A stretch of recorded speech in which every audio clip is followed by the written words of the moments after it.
So hey you guys, welcome back to my channel. It is your girl Justry, and today you guys on my channel. I know I have not recorded in what it seems like to be forever, you guys.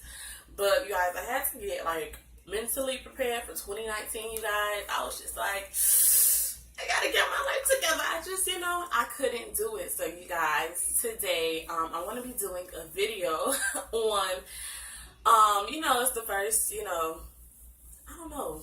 What's today's date? I don't freaking know. This is being pre-recorded. So, it's 2019. 2019. It's 2019. It's 2019. It's 2019. Alright, so you guys, and I actually want to come on here and I want to talk about my worst relationships of 2018, you guys. I'm going to try to make this video like as quick as possible. I'm trying to make it go like this, you know what I'm saying? I'm trying to make it go fast. I want to talk about the relationship. I'm going to talk about several relationships. And yeah, so let's just get into it. The very first relationship that I have to say, which was terrible, when 2018 was with my mother. Like, me and my mother are actually talking and we get along, and I can probably spend like a couple of hours with my mom. But before me and my mom, like, growing up, never really had a relationship, and this year I think put like the icing on the cake before everything just broke down. I found out some stuff that I didn't want to find out from. I wanted to find it out, but I wanted to hear it from my mother's mouth. And so when the whole incident happened, I was just Duck City. Like, it was fuck my mom, like everything. But we're back on better terms, and now our relationship is actually stronger than what it is.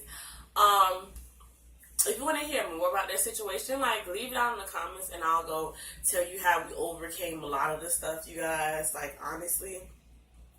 Because, that's a long story. The next section I want to talk about is my romantic relationship, you guys. I recently, got rid of this dude that I was just on and off for, 3 whole years. Oh, you 3 years, sis, on and off? Nah, sis, you wanted to be there. And believe it or not, I really didn't want to be there. I just wanted to see a payout on my relationship, you guys. Like, I don't know, if it's just me or other people, but me personally, I like to see payouts on my relationship. Like, especially if I built a man up or, I made him better than what he was before. Like, I want to see the whole payout. Like, I don't want to see no 5%, no, oh, baby, I'm going to get it together one day. Before I met this dude, he was a lame. He was a loser, a little short dude. I wouldn't even stun him. And then this once I got up on him and, I, was helping him be a better man and stuff, I was like, I want my payout now. You were a lame. Your baby mother wasn't messing with you. You hardly was seeing a kid. And, now I got you over here, seeing a kid. Everybody thinks you a good daddy and whatnot. And look at you, being a dummy. You lost me. You's a dub. Yeah. I realized, I'm not building no more men up because I want to see my payout. I want to see my payout. I deserve a payout. And that's on everything, you guys. I deserve a payout for building this man up because he was a nobody. The other one, the next relationship I had, that was really bad was with myself. And it wasn't that I wasn't confident with myself. It's just that I allowed myself to go into so many depressions. It's and be stressed the fuck out, you guys. I had to stop that. I had to cut this shit out. I had to figure out why do I allow myself to be stressed every single day? Why am I allowing myself to be upset and trying to make people change, you guys? And because me personally, when I get into relationships, I put a lot in my relationships. So for me, I was okay, if I put this in there, I expect this outcome. So when I didn't receive the outcome, I always felt damn, and that would stress me out. That would make me mad. I was a savage so many times this year, and it wasn't even me to be a savage. Didn't they tell you that I was a savage? I'm really not a savage, but if I have to be that way, I would be that way. And I just really did myself so dirty this year. Out of all the people, who, my mom and that whole relationship, where Negro was cheating on me and everything else, I did myself grimy. I did myself dirty. Like, I did myself in this shit. Like, I was just, Duck City nasty to myself. I said I could never do that again.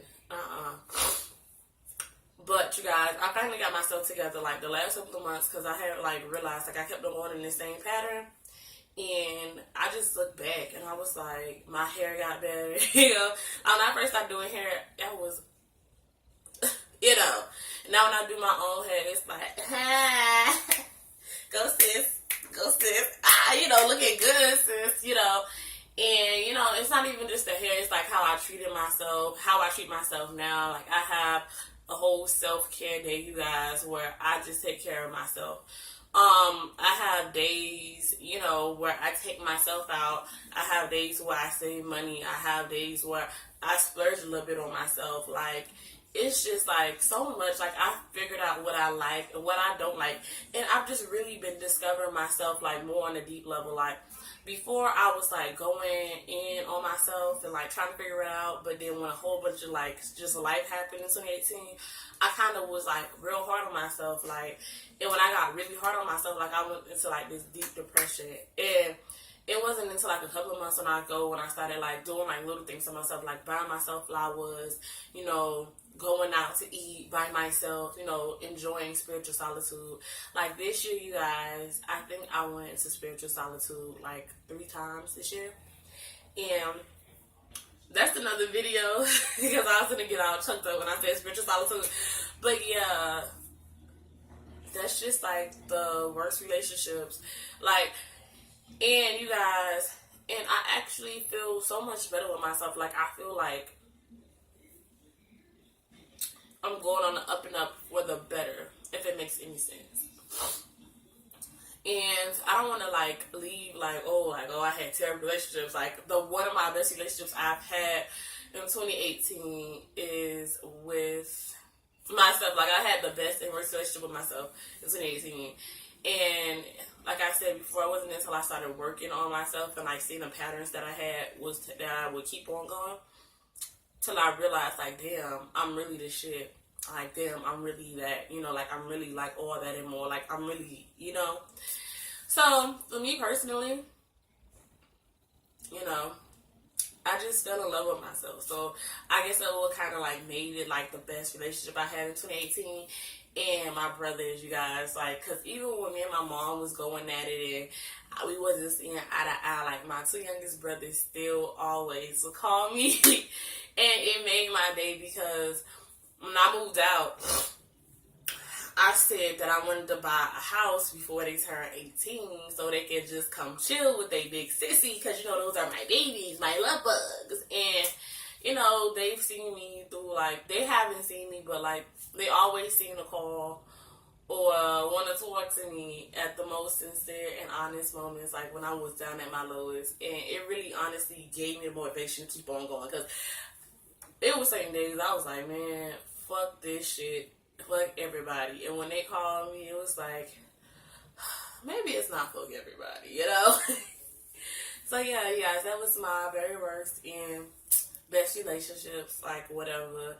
And I know I haven't recorded in a while, but shit, life happens. Okay? It really does. I'm sorry. Like, you know, I'll try.